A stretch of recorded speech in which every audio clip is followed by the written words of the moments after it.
Next topic है types of movements. ठीक है, इसमें हम 4 टाइप्स के मूवमेंट्स के बारे में पढ़ेंगे। आपको पता ही है कि हमारी बॉडी में डिफरेंट टाइप्स के जॉइंट्स होते हैं जिनके कारण हमारी बॉडी में मूवमेंट्स है वो पॉसिबल होती हैं।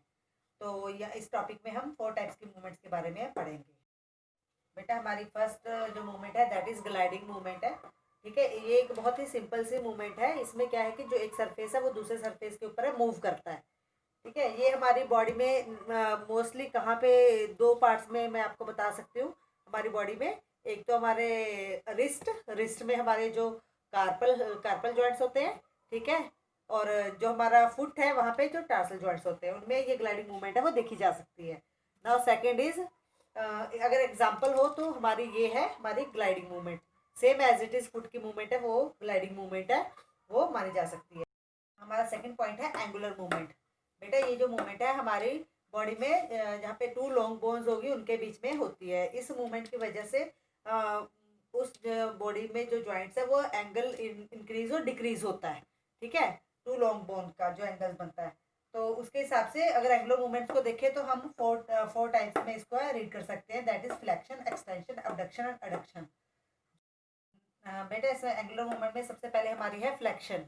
ठीक है, फ्लेक्शन के एग्जांपल मैं आपको देती हूँ। ये हमारी आर्म है। ठीक है, आर्म से ले ऊपर वाला हिस्सा और ये नीचे वाला हिस्सा। मैंने टू लॉन्ग बोन बोली है ना एंगुलर मूवमेंट में। एक ये होगी एक ये होगी और ये हमारा सेंटर वाला जो हमारा एल्बो जॉइंट हो गया। ठीक है, तो अगर हम इसमें से इसमें मैंने बोला कि एंगल डिक्रीज और इंक्रीज होता है। अगर हम यहाँ से अपने बाजू को फोल्ड करें तो ये एंगल है, ये हमारा 180 का एंगल हो गया। ठीक है, अगर हम यहाँ से इसको फोल्ड कर लेते हैं ये 90 डिग्री आया यानी कि एंगल डिक्रीज हो गया। Now this is the angular movement. ठीक है, इसी के अंदर ये फ्लेक्शन है। अगर हम इसको यहाँ से ये ऊपर लेके आ रहे हैं बाजू के हिस्से को तो ये है फ्लेक्शन। ठीक है, इसको फ्लेक्शन मूवमेंट बोल रहे हैं यानी कि ये एंगुलर मूवमेंट के अंदर ही आ रही है। और ये है हमारी एक्सटेंशन। ठीक है, अगर इसी का ही हम एग्जाम्पल लेग से लें तो अगर लेग को हम अपने पीछे से उठा के अपने हिप्स तक लेके जाए प्रॉपरली वो हमारी फ्लेक्शन मूवमेंट है।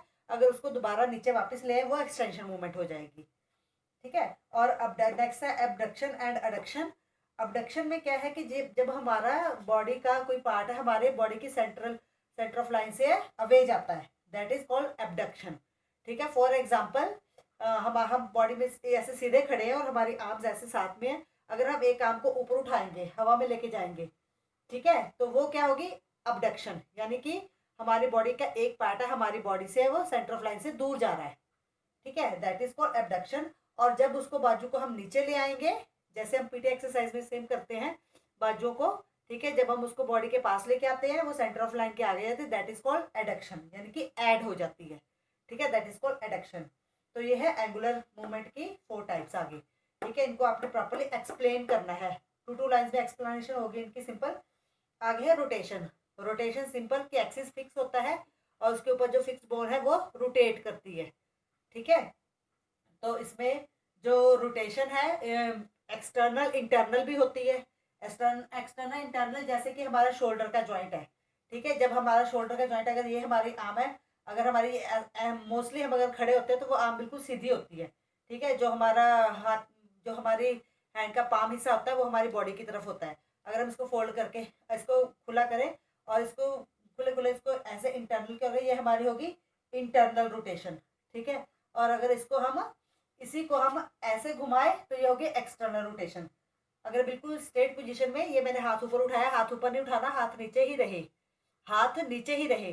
ठीक है, हाथ नीचे रखे रखे अगर हम उसको अगर हमने हाथ इसे नीचे रखा अगर हाथ को ऐसे घुमाते हैं ये एक्सटर्नल और ये इंटरनल। ठीक है, रोटेशन हो गई। ये होगी रोटेशन का हिस्सा यानी कि एक्सिस है वो फिक्स होता है। हमारी फोर्थ जो मूवमेंट है दैट इज सर्कमडक्शन। सर्कमडक्शन में क्या है कि सर्कमडक्शन में हम ये किसका प्रॉपर ये फ्लेक्शन एक्सटेंशन अबडक्शन एडक्शन हमने किए इन चारों को कॉम्बिनेशन माना जाता है। ठीक है, जैसे हम फ्रीली जॉइंट मूवमेंट बताते हैं। जैसे फॉर एग्जांपल हमारा शोल्डर है वो प्रॉपरली मूव करता है। ठीक है, उसमें हम बाजू को प्रॉपरली है पूरा घुमा सकते हैं। ठीक है, हमारी हिप रोटेशन है वो प्रॉपरली हम घुमा सकते हैं। दैट इज कॉल्ड सर्कमडक्शन यानी कि फ्लेक्शन एक्सटेंशन अबडक्शन और एडक्शन का कॉम्बिनेशन इज कॉल्ड सर्कमडक्शन। तो ये होगी हमारी टाइप्स ऑफ मूवमेंट। ये 4 मूवमेंट्स है इनको प्रॉपरली आपने डिस्क्राइब करना है। ठीक है, ये इनके एंगुलर की जो 4 टाइप्स है इनको भी आपने प्रॉपरली डिस्क्राइब करना है अगर ये क्वेश्चन आ जाता है। Now next topic is Newton's law of motion and its application in sports. In sports बेटा ये बहुत ही इंपॉर्टेंट क्वेश्चन है और बहुत बार रिपीट होता है ये एग्जाम्स में। फर्स्ट लॉ है law of inertia. Law of inertia में हम क्या एक्सप्लेन करेंगे कि कोई भी चीज़ अपनी जगह से तब जब तक उसके ऊपर एक्सटर्नल फोर्स है ना लगाई जाए, और जब तक उसकी कोई एक्सटर्नल फोर्स है ना, that is called law of inertia. For example एक फुटबॉल है, फुटबॉल जमीन के ऊपर पड़ी हुई है, अगर उसको हम किक लगाएंगे तभी वो मूव करेगी, ठीक है, मूव करेगी और रोल होती जाएगी और एक जगह पे जाके रुक जाएगी, ठीक है।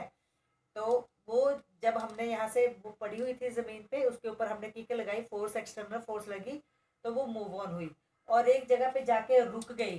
तो मैंने बोला कि अगर कोई एक्सटर्नल फोर्स ना लगे तो तब तक वो रुकती नहीं है। इसमें यहाँ पे एक्सटर्नल फोर्स कौन सी लग रही है, ग्रेविटेशनल फोर्स लग रही है, वहां पे उसको रोकने का काम कर रही है, ठीक है।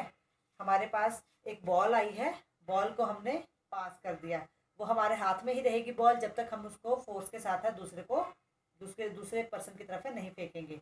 तो यानी कि वो है हमारी लॉ ऑफ एनर्शिया, ठीक है। और एक बॉल को अगर हम यहाँ से बास्केटबॉल को हम जमीन पे गिरते हैं तो वो थोड़ी देर बाद उछलने के बाद वो नीचे गिर जाती है, रुक जाती है वहीं पे, वहां पर उसको रुकने का कारण है लॉ ऑफ ग्रेविटेशन, यानी कि ग्रेविटेशनल फोर्स लग गई और वो उसके कारण वो रुक जाती है, ठीक है।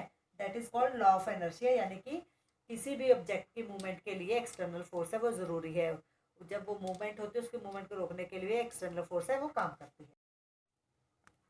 बेटा सेकंड है law of acceleration. Law of acceleration दो वेरिएबल्स के ऊपर डिपेंड करता है। एक तो ये कि पर्सन की तरफ से फोर्स कितनी लगाई गई है, और दूसरा कि जिस जिस ऑब्जेक्ट के ऊपर फोर्स लगाई गई है उसका मास कितना है, यानी कि उसका वेट कितना है, उस हिसाब से। फॉर एग्जाम्पल जब हम फुटबॉल खेलते हैं, जो हमारा फॉरवर्ड प्लेयर है अगर उसको, ठीक है, एक स्ट्रॉन्ग पोजीशन पे बॉल है, अब फुटबॉल है वो गोल करने के लिए मिलती है तो वो हल्की सी किक लगाता है और डायरेक्टली है वो गोल कर देता है, ठीक है। अगर वही फॉरवर्ड प्लेयर को वो बॉल है एक एज ऑफ द सर्कल पे मिलेगी, बिल्कुल सर्कल के बिल्कुल एज पे मिलेगी, तो उसको वहां पे उस बॉल को गोल में डालने के लिए प्रॉपर है ज़्यादा फोर्स लगानी पड़ेगी, क्योंकि उस टाइम पे उस बॉल ने अपना एंगल ऑफ मोमेंटम पे उसके ऊपर भी वो फोर्स ने काम करना होता है, ठीक है। तो now this is the law of acceleration. और एक एग्जांपल और इसकी, फॉर एग्जांपल जैसे क्रिकेट में है, ठीक है, बॉल को जो फील्डर है जब बॉल को कैच करता है तो अपने जो हैंड्स है वो बॉल को कैच करने के बाद थोड़ा पीछे खींचता है, जिसके कारण क्या है कि बॉल की स्पीड को कम करने के लिए वो प्रॉपरली हाथ को वो पीछे खींचता है, जिसकी वजह से वो टाइम है वो ज़्यादा लग जाता है, जिसकी वजह से प्लेयर के हाथ में चोट नहीं लगती और बॉल प्रॉपरली कैच हो जाती है। Now that is the law of acceleration. Now third is law of reaction. आपको पता है किसी भी एक्शन के पीछे रिएक्शन जरूर होता है, ठीक है, सेम एज इट इज इसमें, यानी कि किसी भी एक्शन का क्विक रिएक्शन होता है, तो इसको लॉ ऑफ रिएक्शन भी बोलते हैं, थर्ड लॉ को। तो इसमें एग्जांपल में मैं आपको क्या बताऊंगी कि फॉर एग्जांपल कोई स्प्रिंग है, स्प्रिंग के जब बाउंसिंग जंपिंग हम करते हैं, ठीक है, आप मॉल्स वगैरह में जाते हो तो वहाँ पे छोटे बच्चों के लिए वो एक सर्कल्स में स्प्रिंग्स के ऊपर एक सरफेस बना होता है जिसके ऊपर बच्चे जंपिंग एक्टिविटी करते हैं, ठीक है। उसमें क्या है, जितनी जोर से बच्चे उसके ऊपर कूदते हैं उसी के रिएक्शन में ऊपर हाई जाते हैं, that is action of reaction, ठीक है। फॉर एग्जाम्पल एक स्विमर है, स्विमर अपने आर्म से जितनी फोर्स से वाटर को उसको आगे पुश करता है, ठीक है, जो उसकी स्पीड को इंक्रीज करता है, ठीक है। और थर्ड है जब हम सरफेस के ऊपर जमीन के ऊपर चलते हैं तो अपने फुट से हम जमीन को पीछे की ओर धकेलते हैं, जबकि जो वो जमीन है हमें आगे की ओर पुश करती है, ठीक है। यानी कि एक्शन का रिएक्शन ऑपोजिट रिएक्शन मिलता है हमें, एक्शन का ऑपोजिट रिएक्शन मिलता है, that is called law of reaction. ये तीन लॉ है बेटा, आपने इन लॉ को प्रॉपरली वन लाइन में डिफाइन भी करना और इनके एग्जाम्पल्स के साथ इनको डिफाइन करना है।